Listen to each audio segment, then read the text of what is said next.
তৌরাতের একটা আয়াতের দাম 7 আসমান 7 জমিনের চাইতে বেশি। জবুরের এক আয়াতের দাম 7 আসমান 7 জমিনের চাইতে বেশি।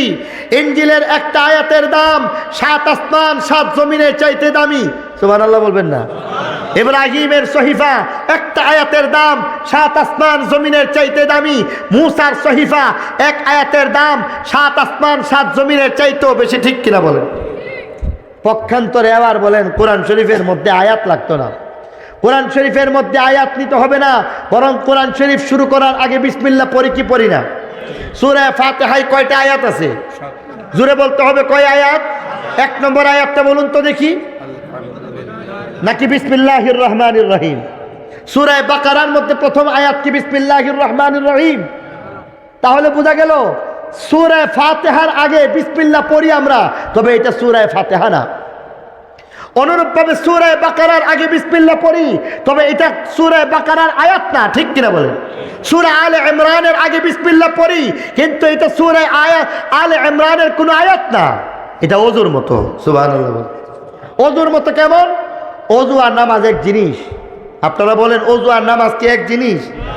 ওযু নামাজ পড়তে গেলে ওযু লাগবে, তাই বলে ওযুকে নামাজ বলা যাবে না।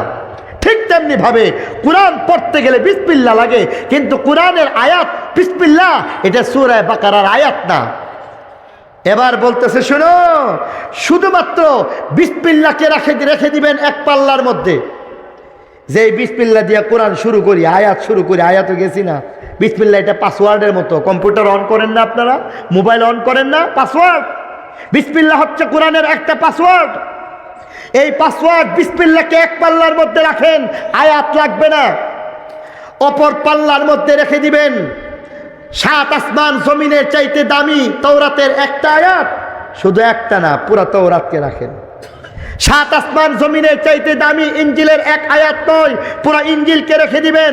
7 আসমান জমিনের চাইতে দামি জবুরের এক আয়াত নয়, পুরো জবুর কিতাবটাকে রেখে দিবেন। সহিফে ইব্রাহিমাকে রেখে দিবেন, মুসার সহিফাকে রেখে দিবেন। 7 আসমান জমিন, গ্রহ তারা নক্ষত্র, গ্যালাক্সি গুচ্ছ, এই সব কিছুকে রাখবেন। আদি থেকে অন্ত পর্যন্ত যত মখলুক হইতে পারে সমস্ত মখলুককে রেখে দিবেন। আরশ, কুরসি, লৌহ কলম, জান্নাত, জাহান্নাম সব কিছুকে রেখে দিবেন। এবার আপনি ওজন দিয়া দেখেন, কোরআনের আয়াত লাগবে না। ওই পাসওয়ার্ডের মতো যে বিসমিল্লাহ আছে, বিসমিল্লাহটাকে রাখবেন। বিসমিল্লাহর পাল্লাটাই ভারী হয়ে যাবে। এবার কম্পিউটারের ভিতরে গেলে তো অনেক কিছুই আছে, মোবাইলের ভিতরে গেলে তো অনেক কিছুই আছে। বিসমিল্লাহর মাধ্যমে কোরআনে আপনি প্রবেশ করলেন। এই কোরআনের ভিতরে সূরা ফাতিহার মধ্যে 7টা আয়াত আছে। প্রত্যেক আয়াতের মর্যাদা কেমন হবে? সুবহানাল্লাহ বলবেন। তাহলে বোঝা গেল এই কোরআনের দাম শ্রেষ্ঠ। কোরআনের দাম, কোরআন শ্রেষ্ঠ হয়ে গেছে। বলছিলাম মাহবুব শ্রেষ্ঠ, বলছিলাম নবী শ্রেষ্ঠ। আল্লাহ বলতেছেন আরো একটা জিনিস, কোরআন শ্রেষ্ঠ। আল্লাহ বলেন কুনতুম খায়রা উম্মাহ, তোমরা কি শ্রেষ্ঠ উম্মত। তোমাদের শ্রেষ্ঠ উম্মত কেমন? তোমাদের মর্যাদাকে তোমরা ধরে রাখতে হবে।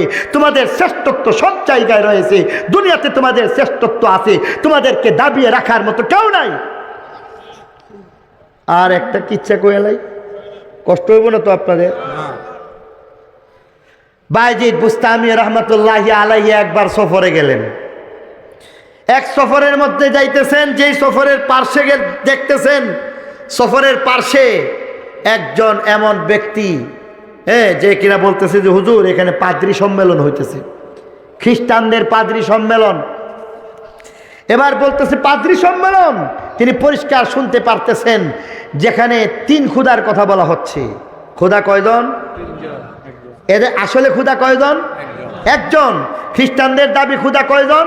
3 জন। 3 খুদার সপক্ষে কথা বলতেছেন। বায়জিদ বুস্তামি রহমতুল্লাহি আলাইহি আল্লাহর উপর ভরসা করে তিনি সেই মজলিসের মধ্যে প্রবেশ করলেন, আর বলতেছেন দাওয়াতের নিয়তে সেখানে প্রবেশ করলেন। আল্লাহর কুদরত, তার ইমানি পাওয়ারের কারণে, তার যে ইমানি পাওয়ারের কারণে এমন বরকত প্রকাশ পেয়ে গেছে, পাদ্রীর জবান বন্ধ, আর 3 খুদার কথা বলতে পারে না। পাদ্রির যখন জবান বন্ধ হয়ে যায়, একটা পর্যায়ে বলতেছে, পাদ্রি নিজেই উপলব্ধি করতে পারতেছে, আর এক পর্যায়ে বলতেছে দাখালা ফিনা মুহাম্মাদি, সমস্যা হয়ে গেছে। কোনো একজন কোরআনওয়ালা আল্লাহওয়ালা মুহাম্মাদি উম্মতে মুহাম্মাদি কেউ চলে আসছেন, যার ইমানি পাওয়ারের সামনে আমি তিন খুদার কথা বলতে পারছি না। বাইজিদ বুস্তামিকে এবার ডাকা হইল, তুমি লুকায় না থেকে সামনে আসো, কিছু মুনাজারা করব, বহস করব। বহস তো বোঝেন, বিতর্ক অনুষ্ঠান। বিতর্কের মধ্যে একতরফা প্রশ্ন হয় না, দুই দিকে থেকে কথা হয়। কিন্তু বলতেছে যে শোনো, আজকের এই বিতর্ক অনুষ্ঠানের মধ্যে তোমার কোনো প্রশ্ন করতে সুযোগ দেওয়া হবে না। প্রশ্ন কেবল আমি করব, তুমি উত্তর দিয়ে যেতে হবে। প্রশ্নের উত্তর দিতে না পারলে বুঝবো তুমি বাতিল, আমি সত্য। একতরফা বলে যে আমি না, তুমি কোনো কিছু বলতে পারবে না। বাইজিদ বুস্তামি আল্লাহর উপর ভরসা করে রাজি হয়ে গেলেন। আর এক পর্যায়ে বলতেছেন, যাও, আমার সাথে আল্লাহর সাহায্য রয়েছে, অতএব ভয় পাই না, যত প্রশ্ন করো, অসুবিধা নেই। এবার বলতেছে তাহলে প্রশ্ন শুরু হয়ে যাক।